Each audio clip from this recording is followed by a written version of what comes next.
Hello guys, this is Dr. Possibility from Excel Academy.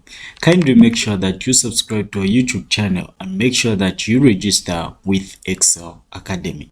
In this tutorial, I'm going to do my part 2 on vectors. So please make sure that you watch my part 1 on vectors where I have explained what a vector is and some few important content that you need to consider. So let's quickly get started and look at the resultant of a perpendicular vector. So in the previous class, which is our part 1, I explained about the polar notation of vectors. And in a polar notation of vectors, there are two important things that we need to consider. We need to consider the resultant force or the resultant vector and also its direction. So it's very important for us to know how to find the direction, which is the angle, and also the resultant vector, which is r. So one thing we need to understand as we move on is that when you talk of the resultant vector has two important components. It has the x component, which is known as the rx. So this is the x component, which is known as the rx, and the y component, which is known as the ry. So these two components, they can help us to find both the direction of the resultant and also the magnitude of the resultant. So the question is, how can you easily find the resultant and how can you easily find the direction when you have the component of a vector? So when you talk of that, the best thing you need to consider is that at this particular point, we are now going to consider the theory, which is very important, and this theory is the Pythagoras theorem. So when you use the Pythagoras theorem, you need to understand that we can easily find the resultant by simply saying r is equal to square root x squared plus y squared, of which x is just the x component of the resultant and y is the y component of the resultant. Then to find the direction, you can just simply say tan theta is equal to opposite over adjacent, of which the opposite in this case is the y component and the adjacent is just the x component. With that in mind, one thing you need to understand that the resultant is always positive and theta is from the positive x-axis. So what it simply means when we say that theta is from the positive x-axis is that we normally consider theta through the use of the counterclockwise or anti-clockwise. So when measuring theta, you normally measure it using the word counterclockwise or using the anti-clockwise direction. You don't go this way, instead you go the other way. This is very important and it will be illustrated when we consider the next important examples. So we have an example here. So an example in this case, we are saying a 30-pound southward force and a 40-pound eastward force act on a donkey at the same time. What is a net or resultant force on the donkey? So one thing we need to understand from the previous video, which is my part 1, what we explained in part 1 was only displacement. So we said displacement is a vector quantity. So just like displacement, which is considering the length of something, a force is also a vector quantity.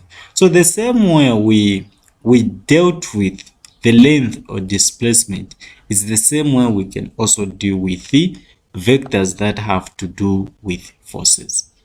So forces has direction just like length does, and also we need to understand that we can treat forces the same way we can treat the length. So in such a way, we need to understand that we need to draw a rough sketch of which we need to consider the forces which are acting on this particular donkey. So this is just a brief sketch of which we have a donkey. So remember, this is our donkey, and this donkey is having two forces which are acting on it. One force is acting eastward and another force is acting southward. So one thing you need to understand, that when you consider vectors, you also need to consider the direction. Okay, is it in the negative y-axis or positive y-axis, negative x-axis or positive x-axis? Such details will help you to know in which quadrant are you dealing with. Is it first, second, third or fourth? So for such information and such explanation, please make sure that you watch my part 1 on vectors. So in this case, if you look at the direction, you need to understand that if we go up there, we can create the y-axis, and there we can also create the x-axis, of which we know that this side it's going to be positive, that side it's going to be negative, that side positive, and that side negative. That simply means that if we were to talk about the resultant, this resultant is in the fourth quadrant. One other thing that you need to understand is that the resultant force is normally moves from the tail to the head. In some books it says head to tail. So in this case, if you look at these component vectors, these vectors are literally moving tail to tail, which is not correct. So in such a case, we can make another vector which is parallel to this. So this vector can simply be drawn in this way in which I'm drawing.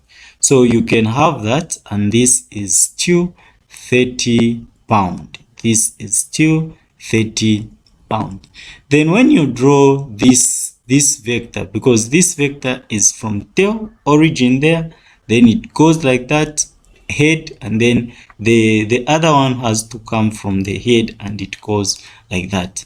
So when we have such in mind, we can simply consider the resultant. So in this case, the resultant has to start from the origin, and then it has to go up to the head of the last component.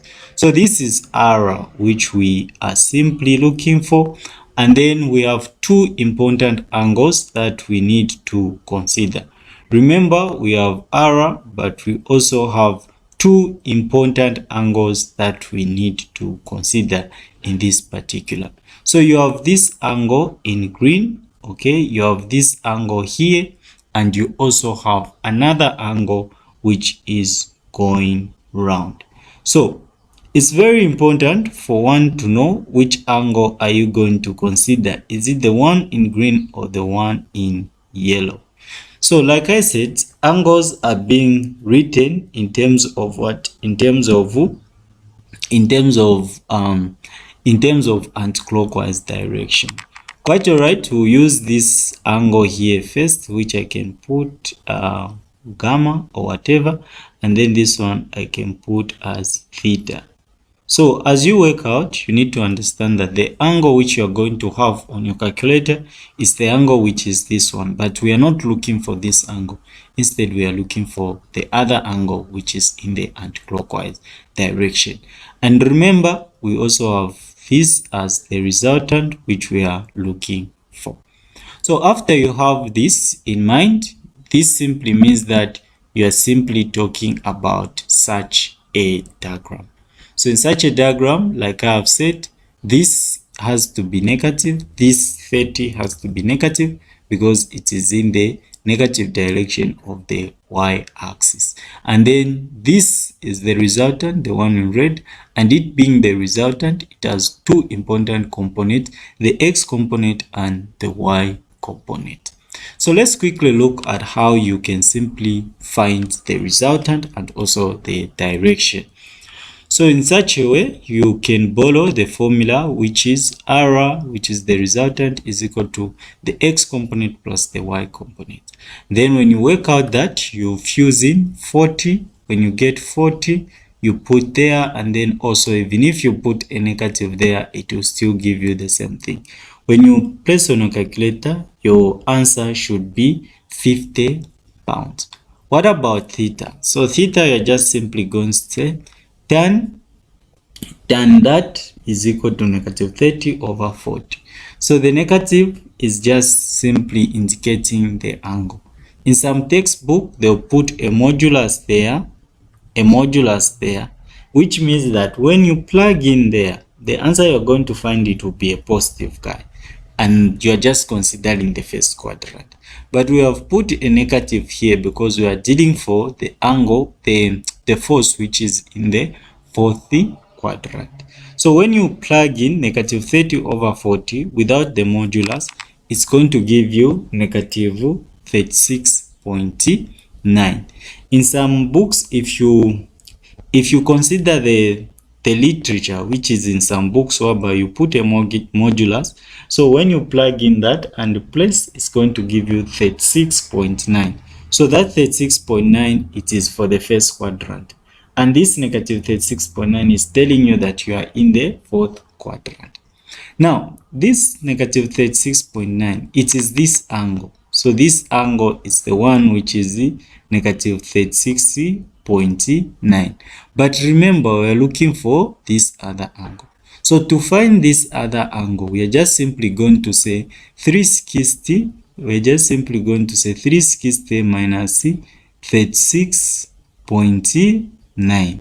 360 minus 36.9. It's just simply going to give us that answer, which is 323.1 degrees. So the answer for this particular question is just theta is equal to 323.1 degrees. So this information we have utilized here, it will help us to also analyze questions in the part 3 of vectors, which will be the final tutorial on this particular topic. Let's quickly look at another example. A woman walks 30 meters west, then 40 meters north. Write her displacement in that particular form and in the polar notation. So for this example, I'm not going to consider this one because this one is not there for physics. This is unit vectors, but for physics, those who will be doing physics 1010 and physics 1100, you are not going to be asked to write in such forms. So I'll just consider this other part. So we can sketch whereby we can say a woman walks 30 meters west. So this is the origin, moves 30 meters west like that, which is negative 30 meters because it's going away from the x-axis. Remember, this is the x-axis there. Then it goes up north 40 meters, and this is surely the y-axis. So since it's north, that simply means that this woman moved in the positive direction of the y-axis. So these two forces are simply creating a perfect angle, which is this angle there. But one thing you need to understand that this is not the angle we are considering. Instead, we are considering this other particular angle because this one is moving in the clockwise, but our angle has to be in the anti-clockwise. So with that analysis, you can simply say the x component of the resultant is negative 30 meters and the y component of the resultant is 40 meters. So you need to understand that displacement is 30 meters west and 40 meters north of the starting point. So the starting point is just the origin, which I've already stated there. So wait, since we have gone this side, it's negative 30 because it is in the negative direction of the x-axis, and this one is north. You need to understand that it is in the positive direction of the y-axis.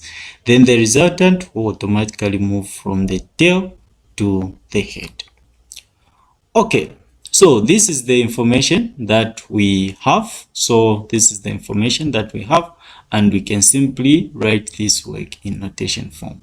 So to write in notation form, you can just simply find this angle here by saying tan theta is equal to positive 40 over negative 30. So that is equal to 59.1. So this size here, the size for this particular part is 59.1. But what we are simply looking for is that particular area there. So for that, we are just simply going to say theta is equal to 180 minus 59.1, and the answer will be 126.9. The reason we have subtracted 180 because the theta we are looking for is in the what? Is in the second quadrant. So if you watch part 1 of this particular topic, part 1 on vectors, I explained about the size of angles in the second quadrant, of which they have to be between 90 and 180 degrees. Then the resultant, use the same formula and your answer will simply be 50 meters. So please guys, make sure that you subscribe to our YouTube channel. Make sure that you also register with Excel Academy. All right, let's quickly move on and look at another example. So the example here says town A is 35 kilometers south and 46 kilometers west of town B. Find the length and direction of highway between towns. So we have town B here, and then we have been given the information about where town A is. So we can easily say town A is in that form, looking at the information which you have been given. Town A is just the south, okay? It is just 35 meters south, so 35 meters south and 46 kilometers west. So if you look at this, you need to understand that 46 is negative and then 35 is also negative. So this means that we are dealing with the what? We are dealing with the third quadrant. Such information, you can check it up in the first class or the first tutorial on vectors, which is part 1.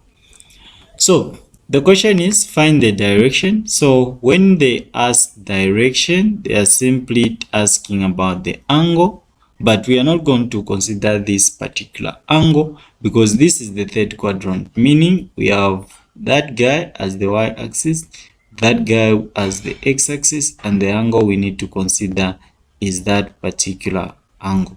But for us to consider that particular angle which is in the third quadrant, we need to take note of the theta there. So let's quickly look at the resultant. Use the same formula and you're going to have that as your resultant.